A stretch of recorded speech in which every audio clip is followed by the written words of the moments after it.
Wow. You look at this last week, LeBron has just declared war on ESPN, and not just Stephen A. Smith. He went after Brian Windhorst. I believe he went after Kendrick Perkins, and he just decided to say, you know what? It's time for me to talk. He went on a Pat Mcafee show and let everybody know how he is feeling. Now, great job for Pat Mcafee for getting it, but I really just think he was just the guy. And what I mean by that is that he was on that slot right after First Take. There are a lot of people saying there's some kind of internal, just him and Stephen A. Smith don't like each other. Okay, fine, whatever. He goes to a person that has tension with Stephen A. Smith just to give him that interview afterwards. Now, let's just back up. What am I talking about? Like 2 weeks ago, Stephen A. Smith had a big old confrontation with LeBron. LeBron stepped to him and said, hey, bro, you talking about my son? Please stop effing with my son.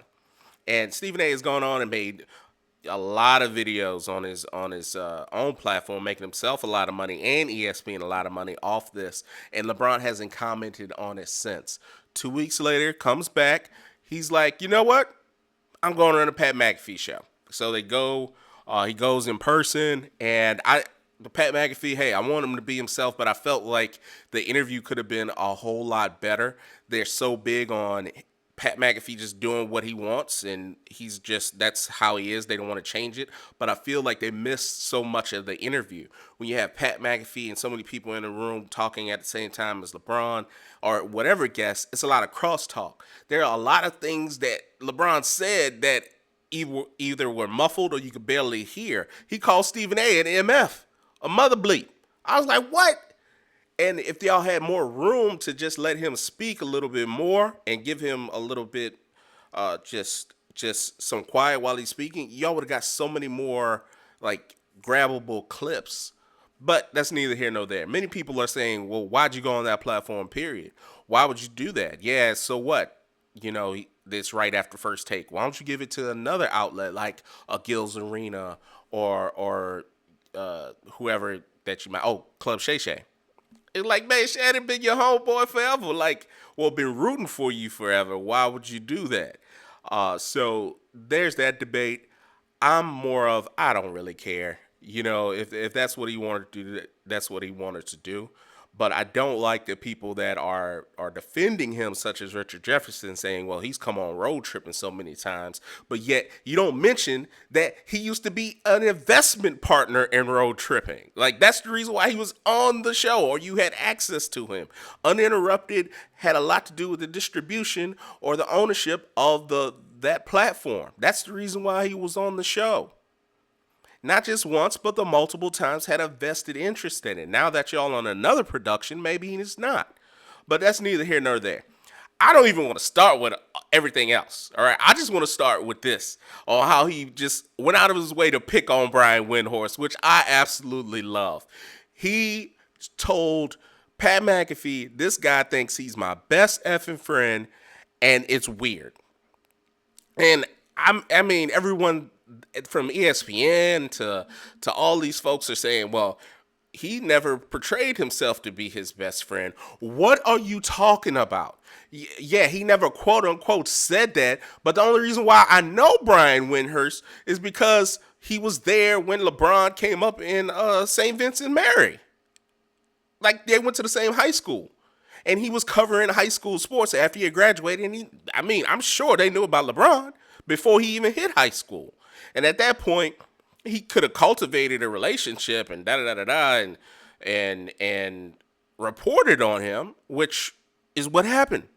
So when he went from high school straight to the NBA, guess who was right there? The man who had all this access to him. He's made millions of dollars off this man. And by the way, he wrote 4 biographies on this man, which is super weird. I didn't even know that. When I looked up, I was like, wait, I remember him putting out a book. I remember him putting out a book called LeBron Inc. And I was thinking to myself, well, you know, okay, he wrote a book about all LeBron's businesses. All right, boom. That doesn't make you friends. Okay, cool. But when I Googled, I was like, wait, he wrote 3 other books. This man's 40. He's a young person. Why are you writing 4 books on an athlete, a biography, just because you're close to the person? It's weird. So I can understand LeBron saying, "You think I'm your best friend because you're writing all these books. You've written so many words on me just to get on ESPN. You are not on ESPN at that point in time." For however long, I think he's been decades deep in ESPN without LeBron James. If LeBron was from California, you may have made it to ESPN, but have been in much later, if at all. So I am totally okay with him flaming Brian Windhorst because just like all the platforms, the sports platforms, all the big sports analysts that have dogged him over the years is still the ones that have defended him as well over the years that have profited off of him, and they want to sit by and say, "No, I'm clapping for you. No, it's weird because you are monetizing off me and my family." And from what Google says, I'm just saying that he may never got a cut of that money, which I am full. I can understand that, LeBron. It's weird. Now, this video and interview with Pat McAfee then goes to Stephen A. Smith where he calls him an MF, and he just went up to him and talked to him, da da da da da. Whether it was planned or not, whether there was a camera there or not, whatever the case may be, I don't know what you expected, Brian. Like, I really don't. Like, this man, of course, is going to turn this into content because he's in the content business. And then, of course, ESPN is going to let him go on and on and on. And I'm going to give y'all some game in one quick second. So you think it died down, but then you want to kick it back up and go to Pat McAfee show, which is fine, which is in your right. But of course, he goes to Stephen A. Smith's show and does another show on this, and then goes the first take, and they start off with a 15-minute monologue from Stephen A. Smith about this situation. And I'm like, this has got to be a simulation. It's just wild to witness. So let me put you on game. After all this comes out, the whole ESPN almost comes together saying, "Brian, you're being petty." You look at Kendrick Perkins, you look at Brian Windhorst, you look at different people across the platforms, just in media in general saying, this isn't the way you need to go.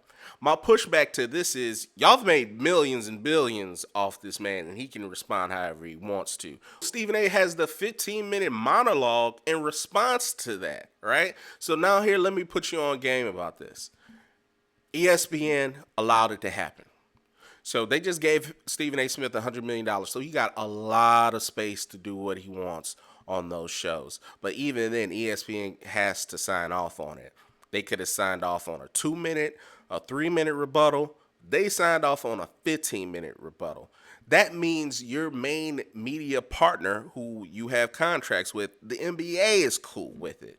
And I was like, why would Adam Silver, of all people, not pick up the phone and say, "Look, this is crazy. Can y'all please stop this on the airwaves? We need people to watch the NBA and not this circus that's going on."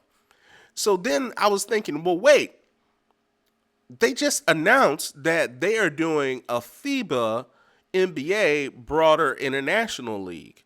It's a separate, I don't know if it's going to be a feeder league, but maybe an alternate league that deals with world stars. That's where they're going to play.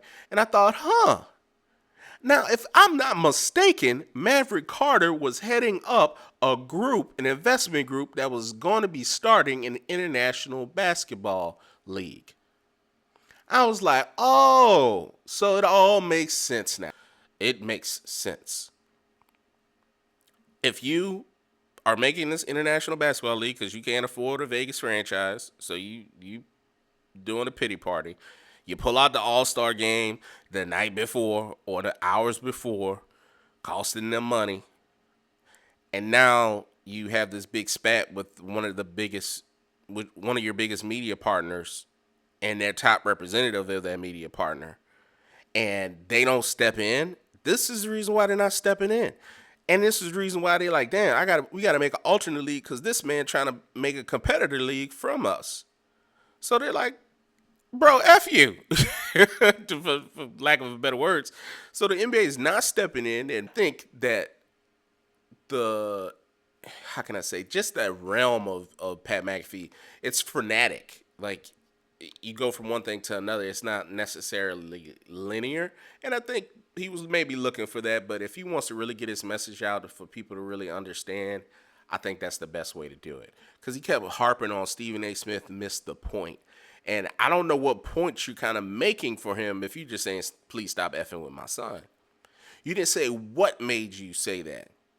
You didn't say why you felt that way. And that's what I feel that was missing, expounding on in the Pat McAfee show. And I think that's something that she might, that he needs to do if he wants to respond at all. So, is what it is. Y'all let me know what y'all think in the comments below. Am I tripping? If I'm not tripping, I really think it really makes sense. I think it's a lot of big game politics getting played. Y'all let me know what y'all think in the comments below.